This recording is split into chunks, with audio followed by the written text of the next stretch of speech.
My name is Elias. I'll be doing the consultation with you today.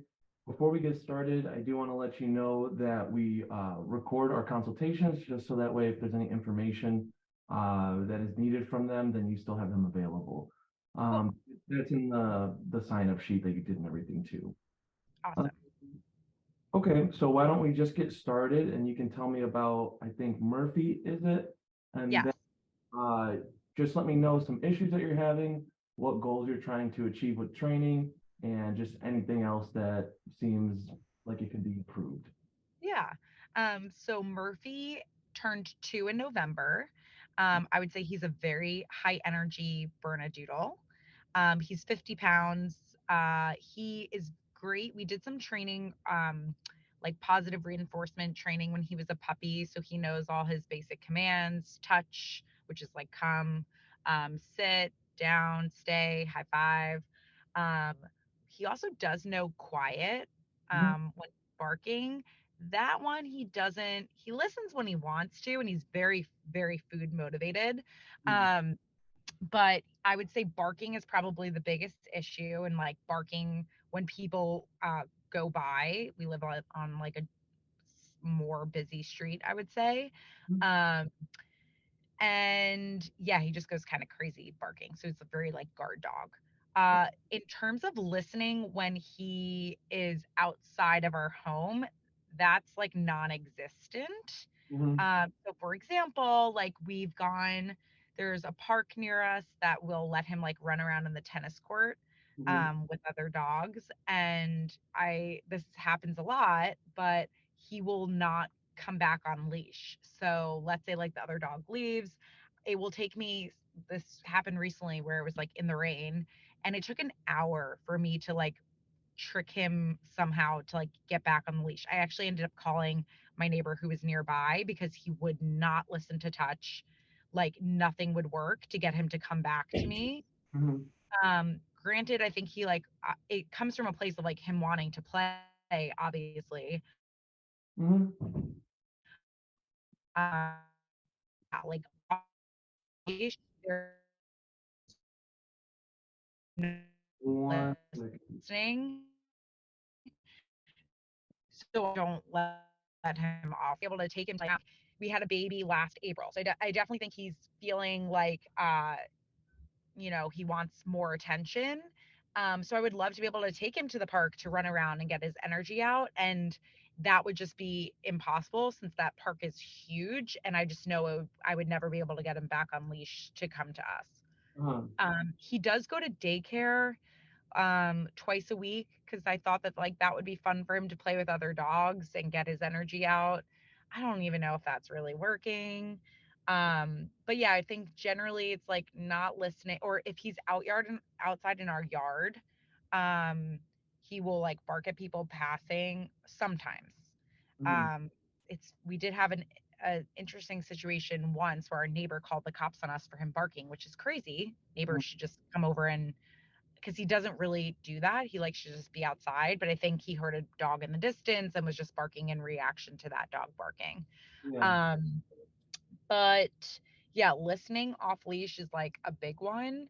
Or just in general, like if he's outside and we're trying to get him to come back in the house and he doesn't want to, like even that we have to like trick him by Mhm, dropping treats into his bowl and he like hears because otherwise if I say touch, like sometimes he listens, but if he doesn't want to, he's like, nah, I'm good. I want mhm. to stay outside.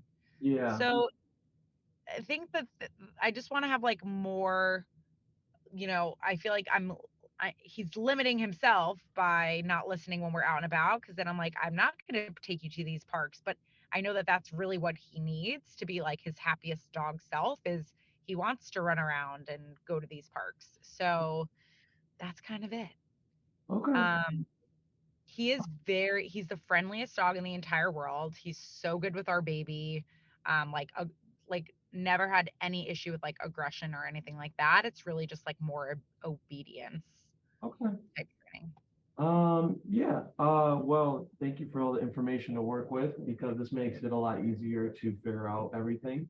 Um, for Murphy, what it sounds like is that since you did the positive reinforcement training, he does have this background with doing certain commands and everything. But something that we run into a lot with people who do the positive reinforcement training when their puppies are young, which is great to do, but Yeah, you're running into issues now that he's kind of at an age where I'm going to make my own decisions. I want to do what I want to do. Uh, totally. so this is something that's very common. Basically, it's just that with the positive reinforcement commands, there's only so high of a ceiling we can expect them to work for us consistently. Just Yep, because, as you're noticing, when you go outside the home, there's new distractions, there's new things that Murphy wants to do that is all more important than whatever's going on with the food and with you guys. So without something that's going to be able to like reliably make the command happen, it's really just you waiting for him to make the decision. yep, And as you've been seeing, if we leave it up to him, he's just gonna take his time. He's not gonna come when we need him to. And like you said, you're just kind of limiting his freedom because now you can't have him go run around the park because when is he gonna come back?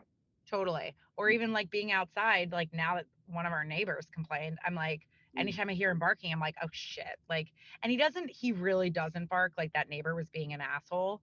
Mhm. Um, but in general, now in the back of my mind, I'm like, oh, can't have him outside if he barks. Like, Yeah. so yeah, it's just having him be like a little bit more reliable and a little bit less of a wild card. Mhm. Um, and especially the barking like inside, like sometimes it's just really annoying, as I'm Yeah. sure, because he's loud. And we have a baby sleeping, and sometimes I'm like, I need you to just reliably, like, I understand being a guard dog, and I guess that's a question for you. Like, I don't want to like yell at him for barking, but like, yeah, there's no threat to our house. Like, if someone comes up to the front door, sure, you Mhm. could like, I get that. I mean, but like, if there's someone passing very far away, like, I don't know, is it reasonable to not want him to bark, or is that just also a dog being a dog? Yeah, so with a lot of behaviors like that where they're not necessarily bad, but maybe it's just too Not much of them. desirable. Yeah. Yeah. We have two ways of going about like the way that we would address those things. There's like elimination of a certain behavior and then there's control. So like elimination of a behavior would be like he's biting people, we don't want him biting people. So then it's just Yeah. like we cut that out completely. Something like barking is a little more up in the air and more on the control side, just because, like you said, some people like to have their dog have the ability to bark because they just feel like it's like nice for them to be able to have that freedom. And then Totally. it's also just a nice security thing too, especially Yep. if to know somebody's outside or something. But what people run into, same thing as you, is that sometimes it's just too much. There's no like off Yeah. switch. Yep. Um, that's something that's completely reasonable to ask of him, where we're basically like the same way you would be using like the quiet command, we would just be adding more reinforcement to it with the type of way that we train and everything like that. Yeah. Cool. So that's reasonable to where he's barking a little bit, you're okay with it. We want him to stop. We say something, he stops. That's something that is completely Yeah. reachable. But so here's what I found with positive reinforcement. He'll stop for a second Mhm. because he'll come get his treat and then he'll go right back to the window and start like, woo, right? So he like knows what he's doing, but Mhm. he's like, I don't want to listen. Like I listened for a second, I got my treat, and now I'm gonna go back to doing that same behavior. So that's why I'm like, I Mhm. think with your method of training and like having an because we did try using an e-collar like by herself once, and Yeah, it just doesn't work because he's like he thinks the floor is like the thing that's giving him a buzz, right? yeah, So that's why we were like, we just need to move forward with professional assistance. And then he also does, he's not horrible, but he does jump when people come in, which I very much am like, don't touch, like, don't engage with him until he's on all fours. But that's another one I want to make sure, especially as like more young kids start, coming into our home. I want to make sure he's just like good about not jumping up. yeah. And that makes sense. Usually when a lot of people want to try and start with the e-collar like on their own, it can be a difficult transition because something that needs to be at the foundation of it is we need to know how Murphy is going to be understanding the e-collar, how we should be implementing it. And a lot of those things, once you know the basics, you can apply Yeah. it in situations. Yeah. So the reason why like something like an e-collar or what we would call just an aversive in general, aversive, like e-collar, prong collar, slip lead, anything that's creating pressure, is because with the positive reinforcement, nothing is telling him to not bark. It's Yeah. just rewarding him for coming over to you. So to him, in his head, he's not thinking that he shouldn't bark. He's just thinking, oh, mom wants me for a second. And then he Yeah. goes, gets rewarded, and then he's like, cool, I'm gonna go back to barking. Yeah. So the line of communication there is not necessarily clear to him. Yeah. So he's never getting that basically signal of no, don't do this. He's just getting yes for something else. For sure. So with something like the e-collar, when implemented correctly, it can be a very clear, easy way of communicating the other side of the coin, which is telling them no or telling them, hey, I don't like what you did there. So the reason why this works is because dogs communicate through something called physicality. And what that is there's a lot of YouTube videos you can look up. There's one really popular one where a mother cream retriever goes into a playpen with all of her puppies, and they're all being too much. They're jumping on her, they're nipping at her. They're really happy to see mom, but it's too much energy. So the mom goes for a small nip on one of them, and they all see that, and they're like, okay, mom just told us no. Mom's not fucking around. So then they all back up, they lay down, and they wait for her. And then after things calm down, she allows them to come back up to her and eat and hang out and everything. So from a very young age, they're already learning that if a dog is going to nip at me or make this physical contact, that's them saying like, hey, you need to back off. I don't like what you're doing. And you see this all the time with dogs at the park, especially if they're both going for the same ball and it's one dog's ball, and they're like, hey, get away, and they go for a nip.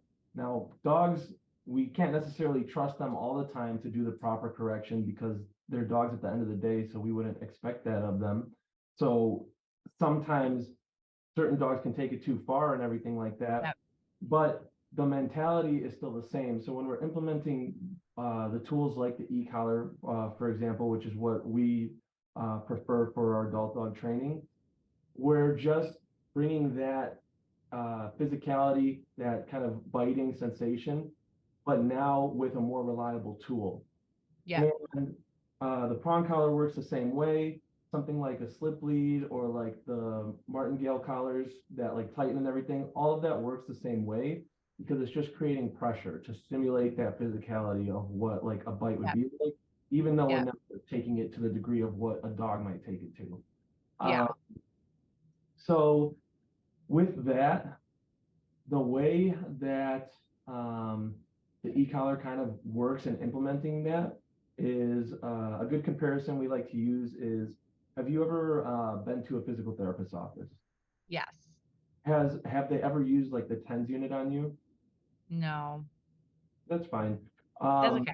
Yeah, but I mean, I'm sure you even know what it is at the very with the patches and everything. Yeah. So it's the same technology used there as what's used in the e-collars that we use, where it's just stimulating the muscle. It's not sending like electricity through the dog. So sometimes people can get worried about that, which is very reasonable. But it's not anything super intense like that. And we have a lot of room to work with the collar, the same way a doctor would use with their patient, where we really see what Murphy is telling us kind of with his body language, how he's handling things, and we adjust the levels based on his comfortability. So same thing if a patient is there with the doctor and he's turning up the dial and they're like, okay, this is good here, or maybe, okay, this is too much, turn it back down. It's the same thing where we're just going off of what's working for Murphy. Yeah. Any questions so far with just that? Nope, that makes sense. Okay.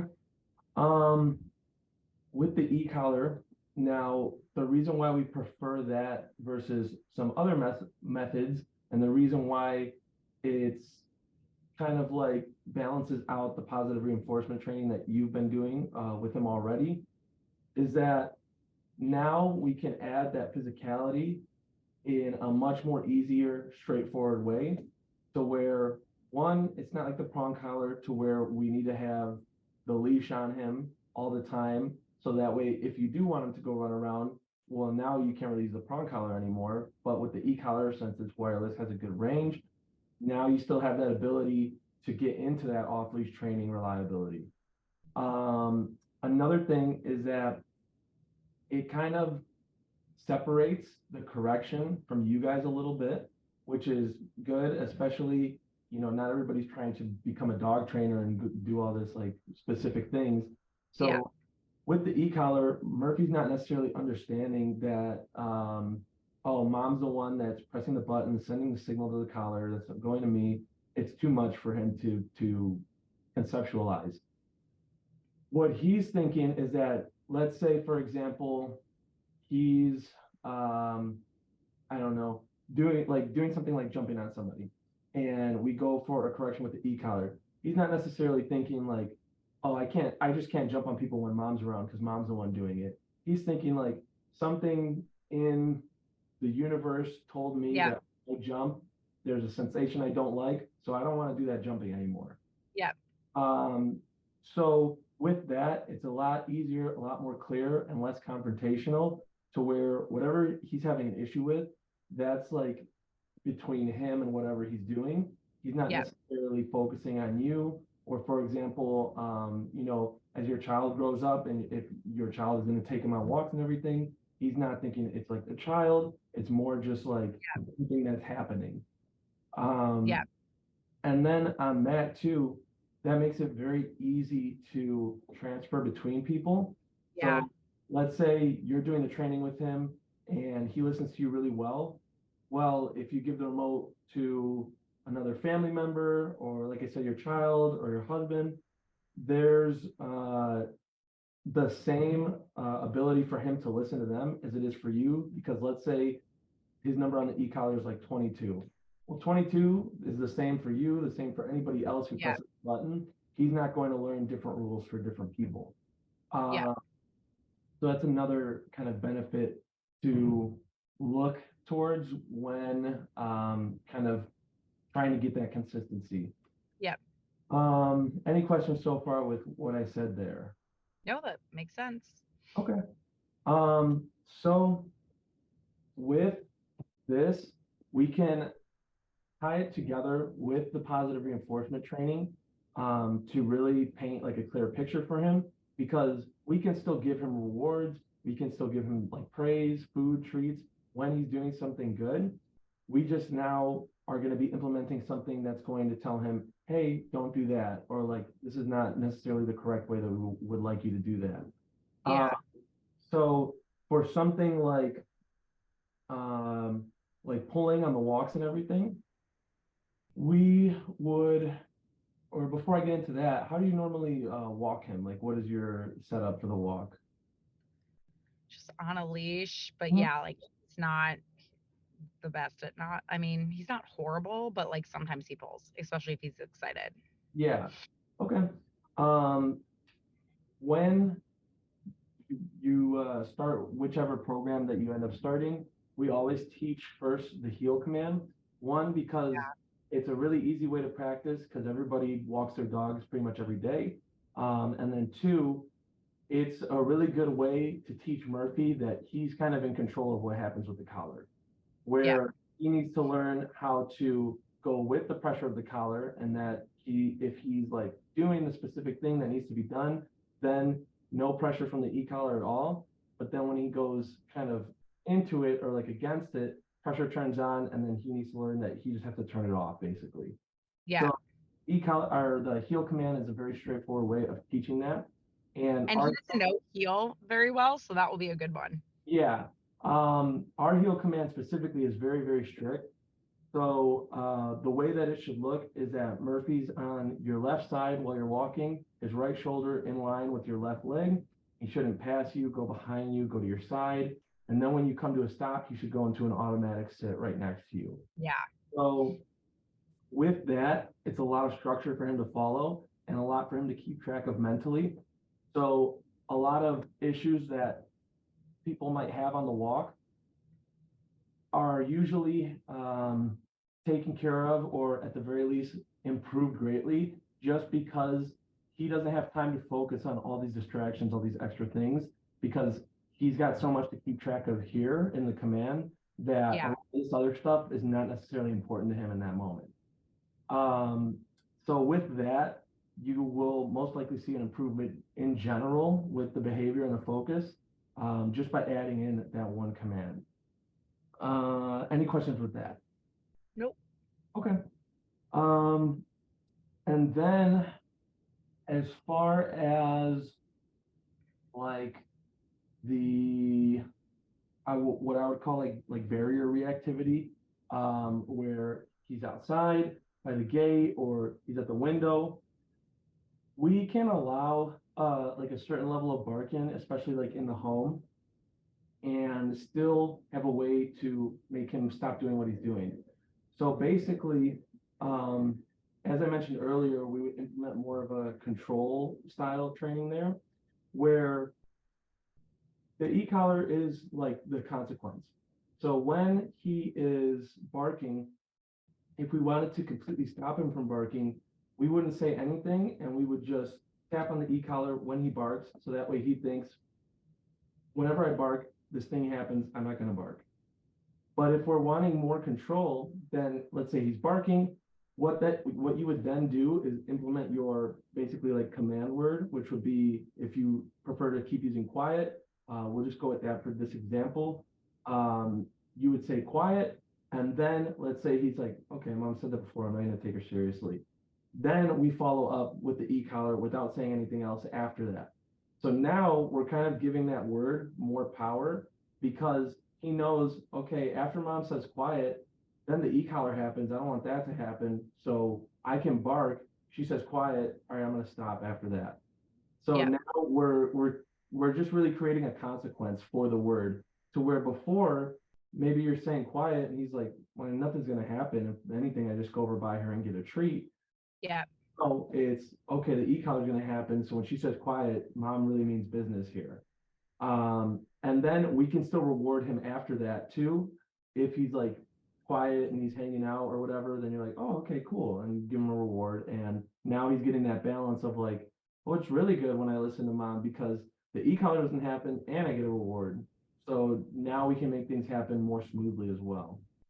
And then, like, so for example, let's say he's outside and I hear he's barking like a little bit too much. And I go out there and I say quiet, Yeah, and he doesn't listen. So then you do the zap. yeah. Is that then going to keep him quiet for an extended period of time? Or, you know what I'm getting at? Like, how do you then, like, if he is quiet for 3 minutes and then I go back inside and then he does it again, or will Mhm. he eventually learn, like, mom wants me to not be barking right now, so I should stop barking as much? Yeah. So for that, it's just about how important we make the consequence to him, really. Yeah. So if we're at, here's just a brief side thing with the e-collar. The ones that we use have 127 levels. I don't know what specifically one that you use, but sometimes owners will have ones that go from like 1 to 10. And our 127 is the same as the 10 on that collar. We just have a lot of numbers in between to kind of find what's working best. Yeah. Um, Which one do you use? we use a dog tread brand, so they're That's more. what I have too. Oh, nice. Do you know which, Yeah. like which? I could look it up in my email for what I bought, Mhm. but I found out about you guys through a friend, and she was the one that told me to get this.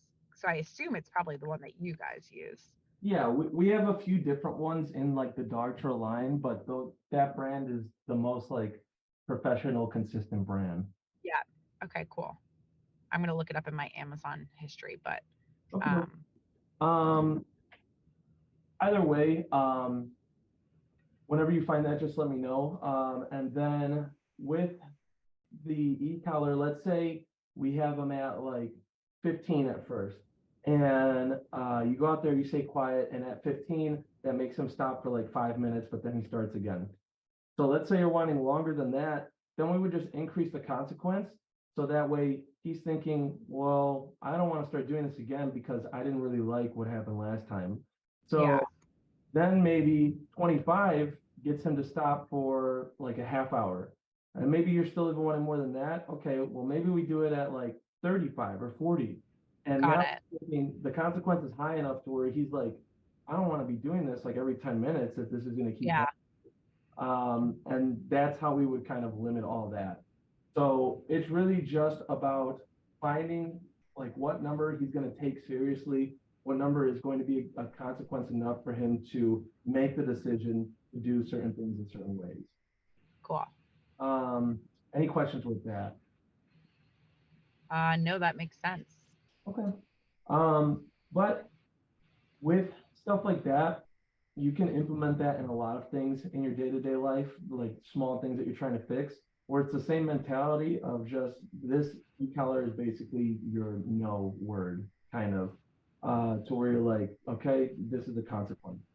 Yeah. So anything else, even like with the jumping, sometimes the jumping can be a little bit more nuanced depending on how like everything is handled, like as on his end. But same thing with the jumping where he's doing something, so then we would just follow up with the consequence, and then it's basically like, okay, no more jumping at the door. Or if it's really hard for him, we would help you implement basically, you would think of it as like an invisible barrier where you're like, okay, I'm not going to let him get this close to the door or past this certain marker in my house that I Yeah. know. And then once he passes that, okay, now we follow up with consequence because we want him to give space at the door, and that's Yeah. also going to stop him from jumping. So that's like That another. actually probably would be good. Yeah. I mean, especially like you said with little kids and stuff, it can be hard to Yeah. manage everything. So that's probably what we would do slash recommend is like just kind of having that barrier where it's like, okay, I know that Murphy's not going to step past like the rug or something like that, just whatever's in your Yeah. home. Yeah. And then it'd just be reinforcing it, staying consistent, and then he's going to be like, all right, every time I go and try and jump on somebody at the door, this happens. I'm not going to do this anymore. And that's a situation where we would actually not use a word because we want that to be the default when people are coming Yeah. in. So rather than you always having to say like, Murphy, stop, stop, stop, stop. If he's just like corrected outright without any word, then it's more of like people come in and you know what he's going to do. You don't have to say anything. Um, any questions with that? Nope, that makes sense. Also, I did track, and actually, we had a pet trainer brand, so we're open to buying a different one. Yeah. But yeah. That's no problem at all. At the more towards the end of the consultation, I'll recommend like a specific color for him. Yeah. And based on whatever program you would like to do or like however you go about it, we also retail for dog truck, so we can have his collar ready whenever Oh, perfect. anything. Yeah. Whether that be in person or one of the other programs, Yeah. we sell them from the building here too. Cool. But with the it's with the barking. Oh, for like the recall or like I guess you use the word like touch, right? Yeah. Um, for that command, that is another very important command that's a part of every program that we do, no matter what, just because heal, recall, always the top two. Everything else is like nice, but those are the two that we know are necessary, basically. For the recall command, again, we have a lot of structure to it just because we find that dogs just do a lot better when things are very black and white rather than Yeah. having like gray area for them. Because then that's when they start to get confused or are unsure of what decision they need to make. Yeah. So with our recall command, basically, we always try and get it to that off leash level, or at least give you the tools so that you can work it to that off leash level, just because that's the only command that really matters off leash. The other Yeah. ones will be great to have off leash, and it's always like a nice thing. But the recall command, even if you never plan on having him off leash, you never know what can happen in your day to day life. You drop the leash, Yeah. something scares him. Yeah. So that recall command needs to be the one that's off leash. With that, we also have a secondary thing added to it where not only does he come back to you, but once he gets to you, he should go into an automatic sit until you release him. Because we find a lot of times that owners might have a good recall command with their dog, but when their dog gets to them, right away they just run back off because they're like, okay, I met up with mom, I'm gone now again. And Totally. sometimes, especially if there's a specific situation going on, maybe there's dogs that are in a fight. We don't want Murphy coming back to you to check in and then just running back out there, basically. So we have a lot of extra structure for that as well. And with the e-collar, since it's wireless and pretty much all the collars have like a one, I'll give it a second. Hello?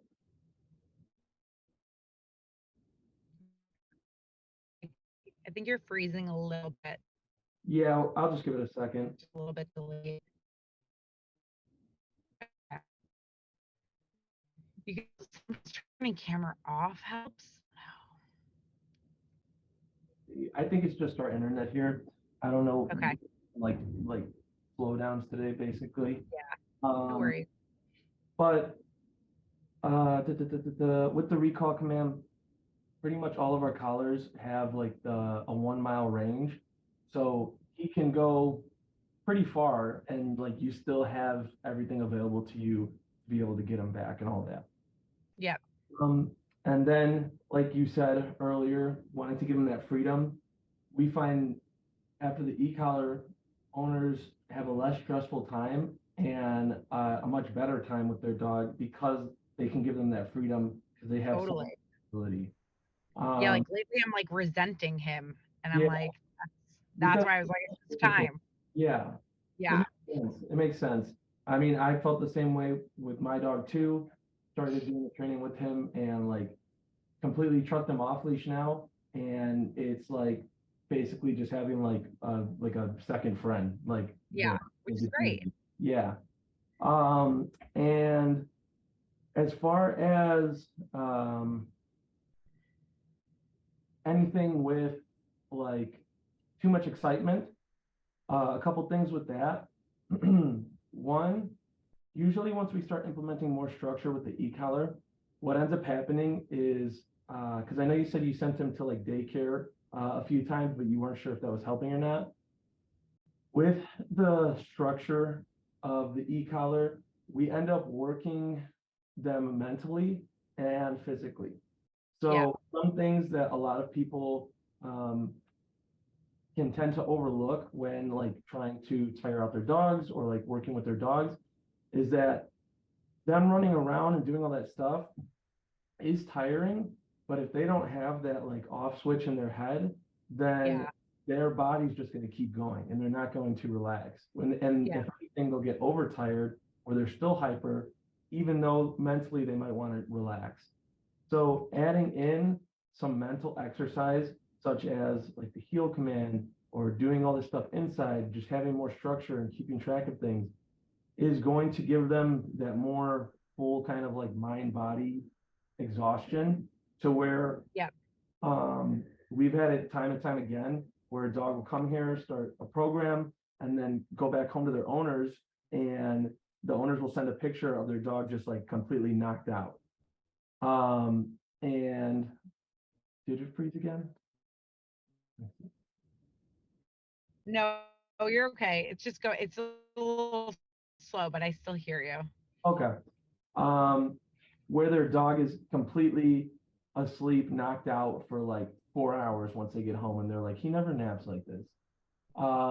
So with that, that should help with a lot of the excitement in the home or just around in general. And Yeah. then we can also manage that excitement. We can also manage that excitement with the e-collar as well. If he's just like a 10 out of 10 one day and you're like, please, like you have to chill out, we can correct that level of excitement with the e-collar the same way we would correct anything else. and not necessarily telling him he can't be excited, but just when he gets to this intense level, well, then we're going to correct that, because you can play, you can run around, you can do whatever you need to do at like a 6 or a 7 out of 10. But when you just get to that 9 and 10 out of 10, then that's when it's like, this is too much for the house. And then he Yeah. will start to learn that, like, okay, maybe I chill out a little bit. Yeah. So that's just some ways of kind of implementing the e-collar for more managing the excitement as well. Cool. Any questions with anything I said there, or if you felt like I missed one of the issues that you said earlier? No, I think that covers all of it. So what does this look like in terms of Uh, training? yeah. So there's kind of three different paths you can take. There's daycare and train, board and train, and in-person training. Since he doesn't have any behavior issues to where it's like aggression or like intense reactivity or something, you are eligible to do the board and train or daycare and train programs. Cool. Whereas a dog with like more intense behavior issues, we would say in person is what you have to do, just because you need to be there like for that. Yeah. But it's really kind of your choice, because of his issues are a lot more obedience based. I will say that in person, it takes a little longer, but it usually is like the best overall for the owner, because you're there making everything happen like in the moment on your own. So you get more of that hands-on experience. That being said, we can still make everything happen and transfer everything over to you with the daycare board and train programs with no issues at all. It's more just Okay. how you would like to go about it. Given Some, my schedule, I think we're gonna have to do the board and train, Mhm. just because I'm like working full time and I have a 10-month-old.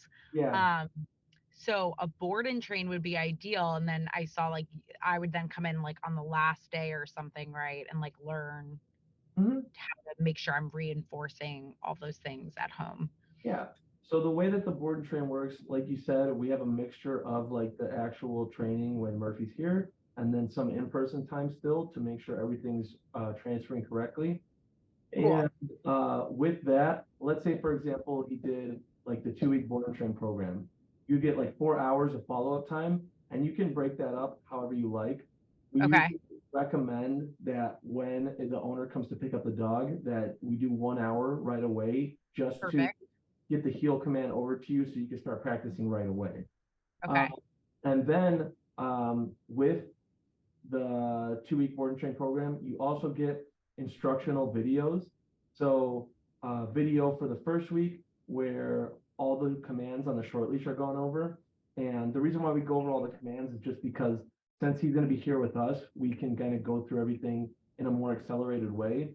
So Yeah. he'll learn in his first week all 6 basic commands on the short leash, and that's heel, sit, down, stay, place, and recall.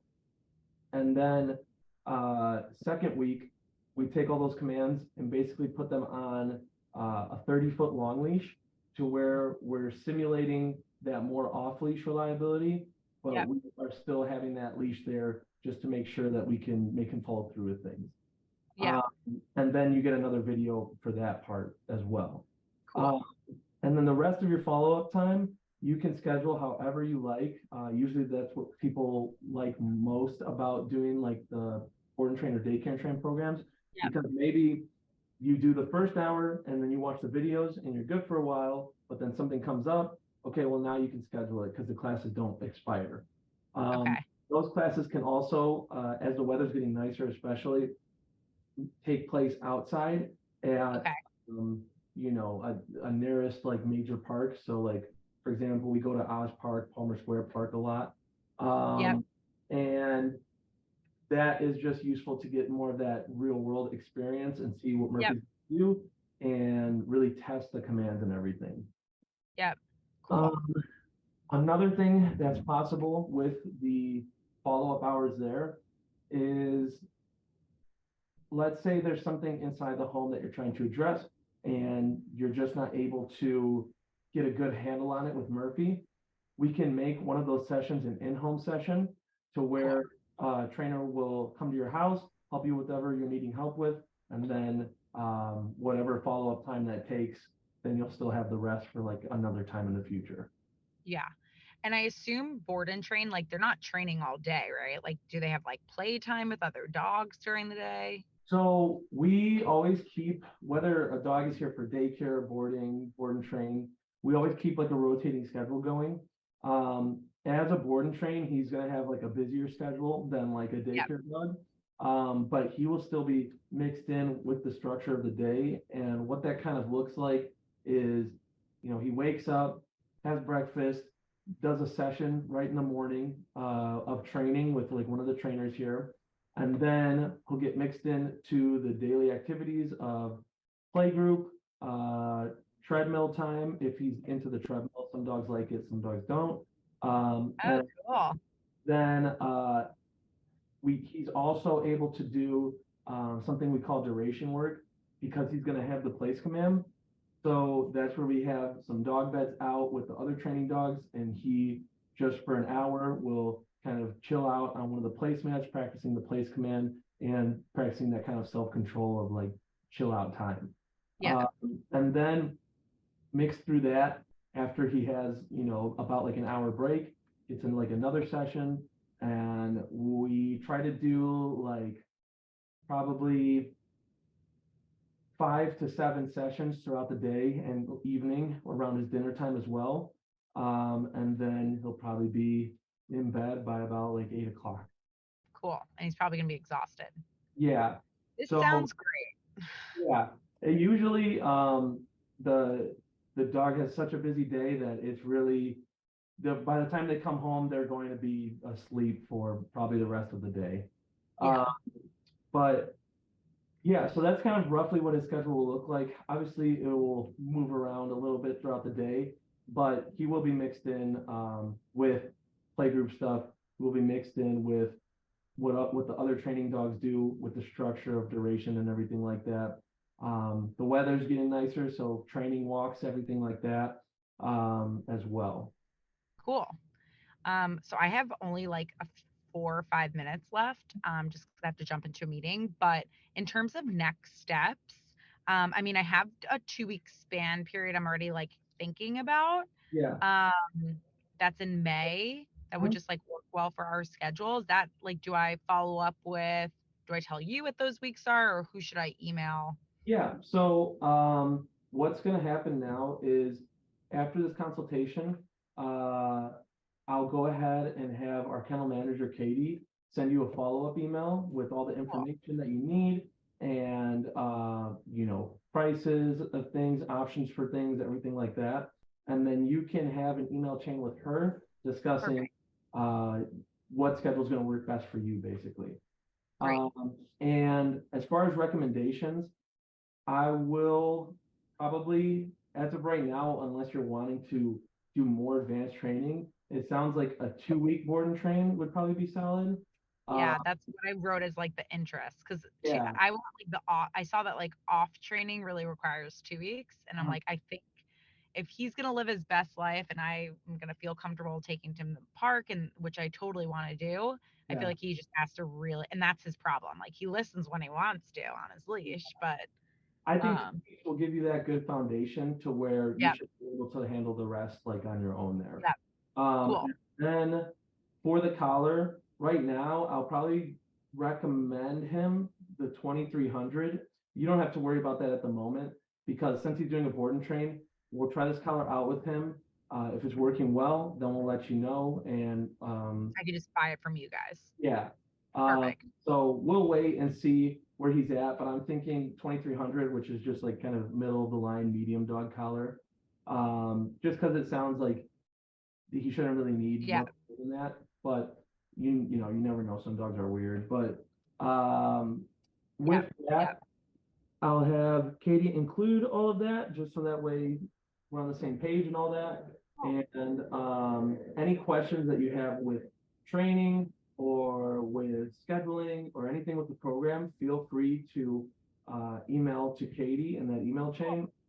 And if it's something that needs to be answered by a trainer, then she'll just have one of us follow up with you in case there's anything that you forgot to add here. Awesome. Thank you so much. No problem. I look forward to seeing Murphy and just keep an eye out for that email. Okay, great. Thank you. Hey, have a good one. You too. Bye.